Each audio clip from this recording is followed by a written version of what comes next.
Okay, so apparently the formula for making the most addictive game of 2026 is this. Take Vampire Survivors, the bullet heaven game where you walk in circles while monsters explode around you, then completely throw out everything that made it work. Replace all of it with a first-person dungeon crawler, then bolt on a roguelike deck builder. Charge $10 for it, and somehow have it be incredible. And listen, I'm not okay. I haven't slept properly in like 5 days.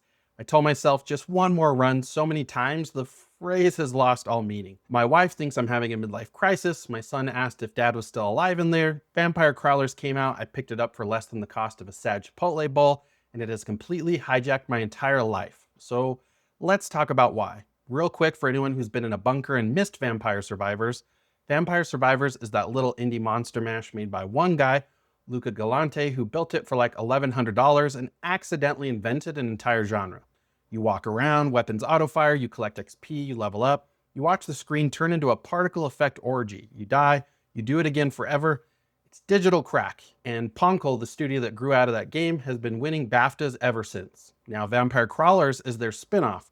They teamed up with Nosebleed Interactive, the team that made Arcade Paradise, and they took every single piece of identity from Vampire Survivors and put it through a blender. Now it's a first-person grid-based dungeon crawler with turn-based deck building. On paper, that sentence should not work. In practice, yeah, I'm cooked. Here's how it actually plays. You pick a crawler, which is one of the characters from Vampire Survivors. You pick your starting deck. You walk around a first-person dungeon. You smash candelabras, open chests, beat up enemies. Classic dungeon crawler stuff. Then when you bump into a horde, the cards come out and the combat begins. And this is where Poncle invented something they're calling the TurboTurn, which sounds like a Mario Kart power-up, I know, but here's what it actually does. You have mana, you play cards, easy. But if you play your cards in ascending mana order, 0, then 1, then 2, then 3, each card multiplies the effect of the one before it. So suddenly that little 10 damage dagger card is hitting for 140 because you changed it after a buff card and an armor card and a draw card. And the whole turn happens fast. There's no waiting on animations. You're slapping these cards down like you're playing speed chess against the devil. Holy books fly across the screen, flaming orbs blast enemies. Every combo feels like you're personally insulting the game's developers. By floor 2 of any run, you stop playing the cards and start playing the chain.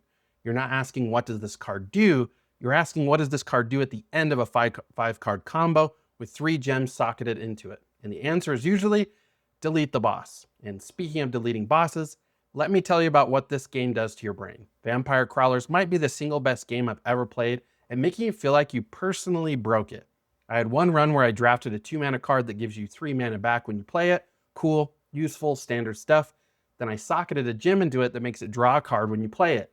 Then I socketed another gem that creates a copy of itself in my hand. Do you understand what I had at that point? I had infinite mana. I had infinite cards. I sat there cackling like a Bond villain while my screen turned into a slot machine. Another run I went full armor build, maxed out my hand size, drafted nothing but block cards, and I became unkillable. I was just a walking wall of holy water and prayer beads.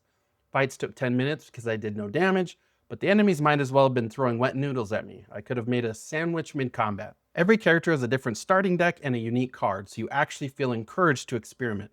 Antonio plays totally different from Imelda, who plays nothing like Poracho, who feels like a different game entirely from Arca Ladonna. The game throws builds at you, the builds cook themselves half the time, you just push the buttons and watch the chaos unfold. Between runs, you go back to the village, which is the meta progression hub. Gold from runs unlocks characters, stat buffs, extra gem slots on your cards. You unlock the Arcana tent, which gives you those stupidly powerful passive buffs that anyone who played Vampire Survivors will recognize instantly. There are achievement lists that unlock more tools. Demo progress carries over to the full game, which is huge, by the way, at least in the year we're living now. They didn't reset your progress when the full game launched. That's the kind of move you used to see in indie games before publishers decided your time was a renewable resource they could harvest. There's always something to unlock, a character, a buff, a new card to try, a new gem to slot. The dopamine hits never stop, and I'm extremely concerned about my brain chemistry at this point. And actually, let me sit with that for a second, because I want to talk about why this matters beyond just, oh, cool deck builder. Vampire Crawlers cost $10, 10 American dollars. It also launched on Xbox Game Pass day 1. It's on Switch, PS5, Steam, all of it. There's no battle pass, there's no premium currency, there's no $30 deluxe edition with an ugly hat and a sword skin. There's no online connection requirement, no live service shenanigans, no FOMO timer counting down to when you have to log in or miss content. It's just a video game that you buy and then you own and then you play. I think about how rare that's gotten, and it actually makes me very sad. We spent the last decade getting boiled like frogs by an industry that decided its main job was extracting maximum revenue per user instead of, making fun video games. And then a small Italian studio comes along and just goes, what if we made a banger and charged a fair price for it? And somehow that's revolutionary. That should be the floor.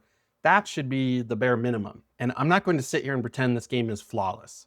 PC Gamer wasn't huge on it. They had some valid points. The difficulty curve is genuinely a little messy. The early game is kind of a pushover. You can base roll the first half hour of any run with even half a decent build, and then you'll bump into a boss that one-shots you because you didn't realize you were supposed to be preparing for it. The pacing feels way faster than Vampire Survivors. Some folks are saying you can blow through most of the unlocks in 20 hours, which depending on your taste is either a feature or a problem. Once you really crack the game open, once you understand how the chains work and how to build, you can sort of remove all the challenge. Some Steam reviews are dinging it for that. You hit a point where you can't lose, which honestly is kind of the Vampire Survivors experience baked in, but I do get it. Are these deal breakers for $10? Absolutely not. So here's where I land. If you liked Vampire Survivors, this is a no-brainer. Mandatory.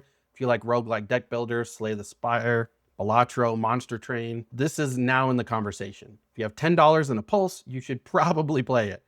Vampire Crawlers is what happens when developers actually respect the player. When the goal is to make a fun game first and squeeze money out of you a distant 5th or 6th. It's tight, it's punchy, it's aggressively fair, the combat actually rules, the builds actually cook, the progression actually progresses, and it's $10 and also on Game Pass. If you've been sitting around waiting for somebody to remind you that the video games can still be good, this is your sign. Go play it, then come back and yell at me in the comments about your worst broken build. Smash that like button if I saved you from another disappointing AAA release. Hit subscribe for more rants, and I'll see you in the next one.